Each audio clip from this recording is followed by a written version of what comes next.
We have not done a day in a life of a medical coder in so long, but I never said I wouldn't do day in a life videos. So here's one. I hope you guys enjoy it. Right now, I am reviewing a C-section and I have to go in to look at the patient's insurance to see if she had the same insurance the entire pregnancy and make sure that all her visits were billed out correctly. So this one looks like it was with the provider, and it was. Okay, so 923 needs change to the 0501F, and I will fix that. 0501F. Okay, right here. What are we doing? Oh, corrected for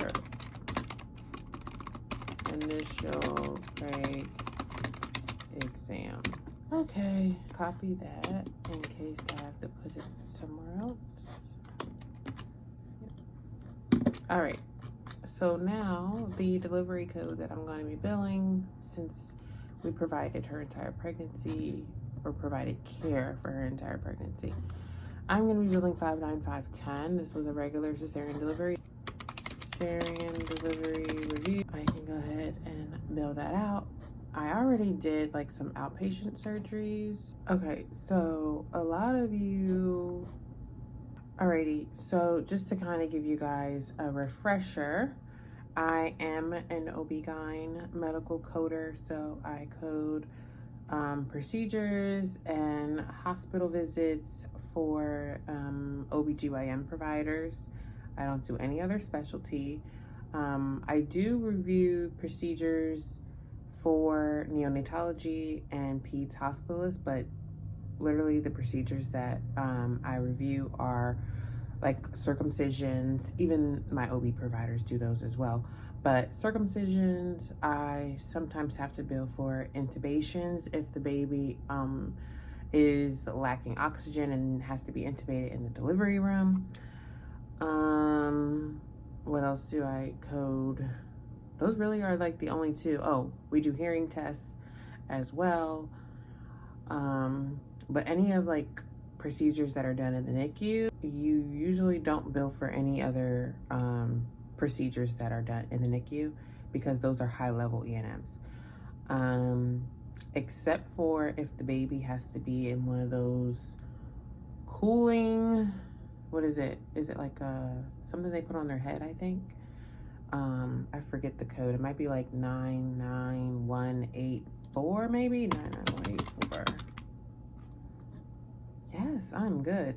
That is the initiation of a head hypothermia neonate. That's not what the code says, but I just put it in to see. And that's just a little gist of what it is. But yes, I code those. You can only bill one per hospital stay. So if they do it one day and then they have to do it again 2 days later, you don't bill it again. What else? Any other procedures? I can't think of any off the top of my head because a lot of times they are included. I do review, or I have to meet my quota of 20 charges per hour. So I know you guys probably know that, but for those of you new to my channel, that's something that I have to do as well.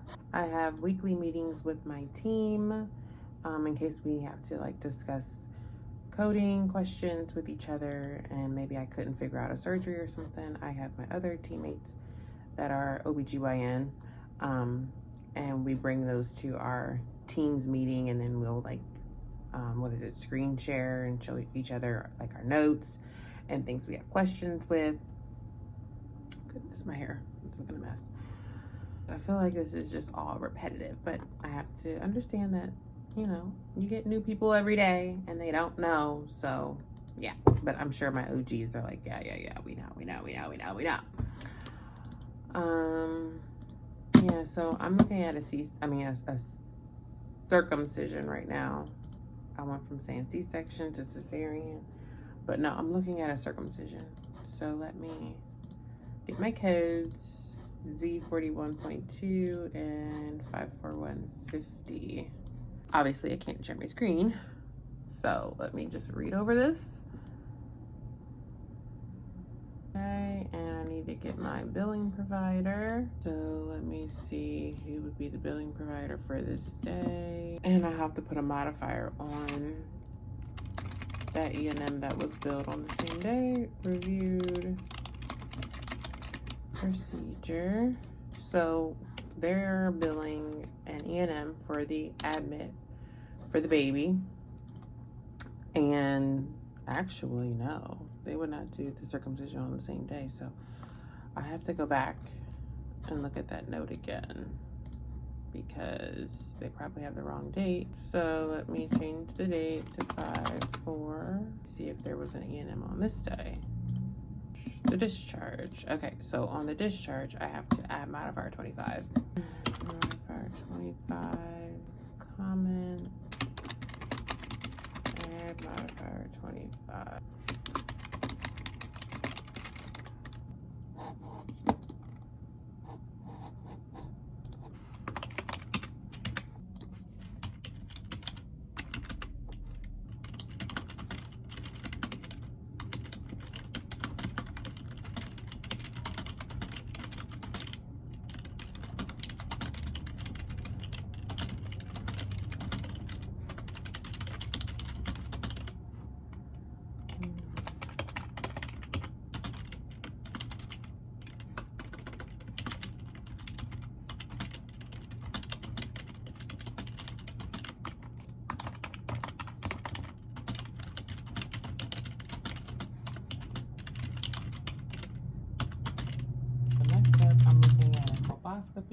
With cervical biopsy and ECC. This was done in the office.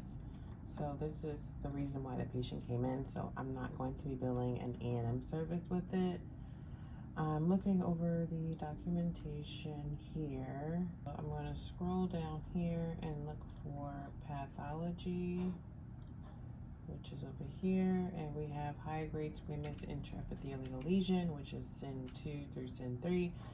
And I'm gonna go with the SIN 3 because you cannot use a diagnosis code for SIN 2 and SIN 3. SIN 2 is the N87-1, and that is an excludes one with D069. So you only go with D069, and then they also have SIN 1, which is N87.0 diagnosis code, but again, it excludes with D069. So our only diagnosis code that we're going to report is D069 with the CPT code 57454. And I'm going to make sure my diagnosis is linked and my provider that performed it and my billing provider. And everything looks good. So, review procedure. All right, next up I have some neonatology visits, which are pretty easy to get through because I do not code their E&M. So for this one, for example, I just have to see if there's any errors. And this one, they want to know how many weeks the patient is. She is 35 weeks, so this code would be 3rd trimester. And then I'm going to link my 2 diagnosis codes. And that's all that one needs. So I can go ahead and let that one go. My next one, I have an admit code 99223. I have the attendance at delivery on the same day, and then we have a subsequent visit for the next day. So I'm just going to add modifier 25 to that 99223 since we are billing 2 E&Ms on the same day. Depending on the payer, they may want the 25 or they may not care if it's there or not. So I'm just going to add it just to add it. My next one is a discharge.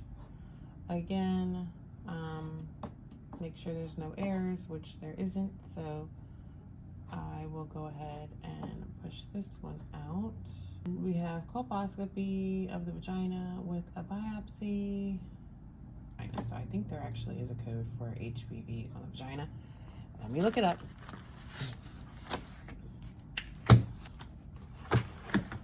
abnormal cytological findings in specimens from the vagina.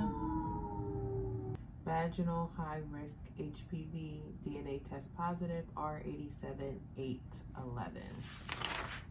So that's on my next page. HPV of the vagina. Boom.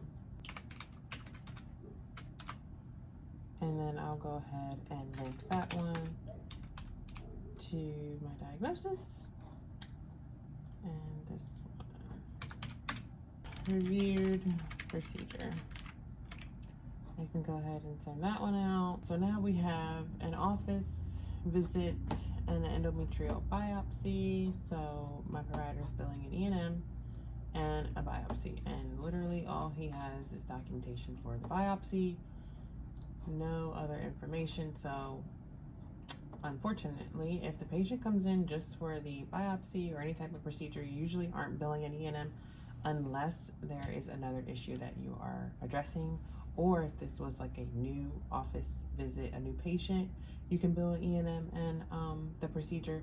So what I'm going to have to do is review the procedure, make sure everything is coded correctly, and then I'm going to send this off to our claims review analyst, and they are going to change that E&M to a no charge code, because I do not code or fix office E&M stuff. I only work the procedures in the office. So the reason for this visit was postmenopausal bleeding and a thickened endometrium. So 58100 is my CPT code. I see everything is here for the procedure. I just have to look at pathology, which tells us that it is a endometrioid adenocarcinoma, FIGO grade 1 with squamous differentiation. So that code is going to be, do I know off the top of my head? I think it's C541, malignant neoplasm of the endometrium. Yes. See, the more you do it, the better you get. Malignant neoplasm of the endometrium.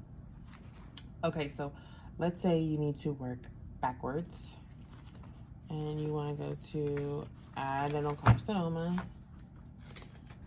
in your book. Adenocarcinoma. Once you get to adenocarcinoma, you will then see that it says, see also neoplasm malignant by site. There is no endometrioid underneath the adenocarcinoma section, so you need to go to the see neoplasm malignant by site. So then you go to neoplasm, which is going to take you to the neoplasm table, and you want to go to endometrium.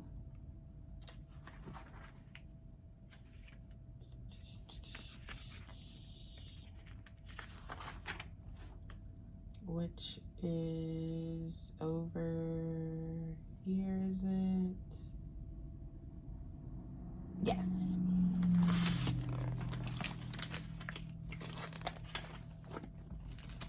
Okay, so you see we are at neoplasm, endometrium, malignant, which is C541 right there. So that is our code, and I'm going to link that one to my 58100, and then I can leave the rest of the diagnosis codes with that E&M. I'm going to put a comment that the procedure was reviewed,